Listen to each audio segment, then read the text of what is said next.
Spoštovane gledalke in gledalci vašega kanala, dober dan. Spet je naokoli nov teden in že skoraj ves september. Za šolarji je prvi mesec šolskega leta, dodobra smo zakorakali že tudi v pastoralno leto, veselimo se trgatve in že nas pozdravljajo prvi dnevi koledarske jeseni. Skratka, redno vsakdanje življenje je v polnem teku in mi z njim. Bogu hvala.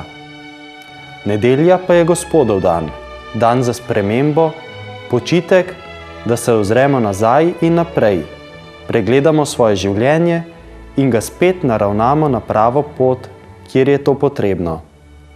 Tudi evangelij, ki ga danes poslušamo po cerkvah, nas postavlja v konkretno situacijo.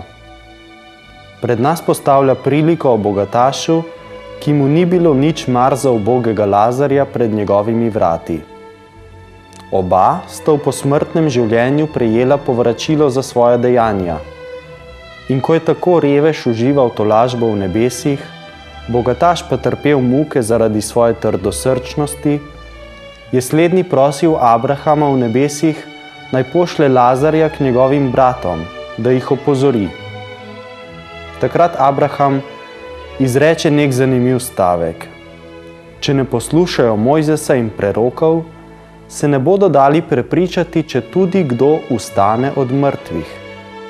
Ljudje pogosto čakamo in iščemo posebna znamenja, čudeže, nekakšna mistična doživetja. Mislimo si, da bomo na podlagi takih izrednih pojavov spoznali, kaj je prav, kaj moramo v življenju storiti, kaj je resnica o svetu.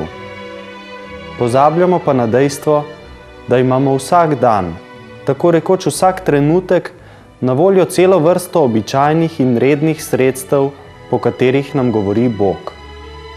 Če začnemo samo pri stvarstvu, soljudeh in nas samih, ob opazovanju lepote stvarstva, pravilu naravi, v skupnosti in lastnega srca, se vsak dan lahko temeljito učimo življenja, da lahko popravimo kakšne zgrešene usmeritve. Potem je tu Sveto pismo, knjiga vseh knjig, ki je nastajala skozi stoletja in že več tisočletij služi kot navdih neštetim bralcem. Tudi po njem se učimo življenja, kakršnega si je za nas ljudi zamislil Bog, željo, da bi bili srečni. Le kaj je večja sreča, kakor sveto življenje v skladu z Božjo voljo, ki nas vodi v nebesa. Naj kot eno od številnih sredstev za spoznanje Boga omenim tudi cerkev in njene zakramente, kjer se na živ in otipljiv način srečamo z Jezusom Kristusom. Vsa ta sredstva imamo v naših krajih dnevno, redno in povsem običajno na razpolago, da se jih poslužujemo.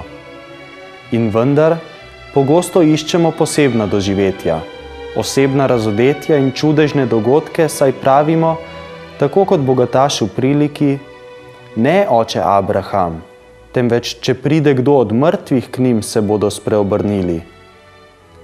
Toda Jezus vendar je vstal od mrtvih, pa ga kljub temu mnogi niso sprejeli. Vera in spreobrnenje nista odvisna od čudežnih dogodkov in ezoterike, temveč sta najprej Božji dar, ki ga človek sprejme z osebno odločitvijo. Njuna vsebina pa je vsem dobro poznana. Spreobrniti se k boljšemu, bolj svetemu, bolj pristnemu življenju in širiti to dobroto naprej. Kaj naj si torej mislimo o čudežih, o katerih nenazadnje pripovedujejo tudi življenjepisi svetnikov? Menim, da za pristne čudeže lahko rečemo, da so v posebnih trenutkih življenja lahko močna znamenja za vero in pogosto tudi potrditev sprejetih sklepov. Manjši čudeži pa se tako ali tako dogajajo vsak dan, če jih le uspemo videti. Narobe pa bi bilo, če bi svojo vero in svoje življenje gradili samo na izrednih dogodkih. Posebej še, če bi to bili samo neki navidezni čudeži v smislu današnjih modernih mističnih doživetij. S tem bi namreč zanemarjali naš dar svobodne volje, ki nas sili, da odgovorno sprejmemo celostne odločitve in se ne zavežemo slepo na zunanje dogodke. Danes v cerkvi praznujemo tudi god nad angelov Mihaela, Rafaela in Gabriela. Tudi angeli se v današnjem svetu pojavljajo vsepovsod, od upodobitev na plakatih do glasbe, filmov in kakšnih letakov s skritimi angelskimi sporočili. A vse to je dejansko odveč. O angelih, teh duhovnih bitjih, ne vemo prav veliko. Vemo pa iz Svetega pisma, da Božji angeli obstajajo in so nam postavljeni za spremljevalce na naši poti. Vemo tudi, da nas hudobni duhovi skušajo s skušnjavami zapeljati v greh, da bi tako uničili svoje življenje, življenje drugih in zato žalili Boga. Naj nam nadangeli, ki sedijo pred Božjim prestolom v nebesih, in naši angeli varuhi pomagajo v boju proti skušnjavcu.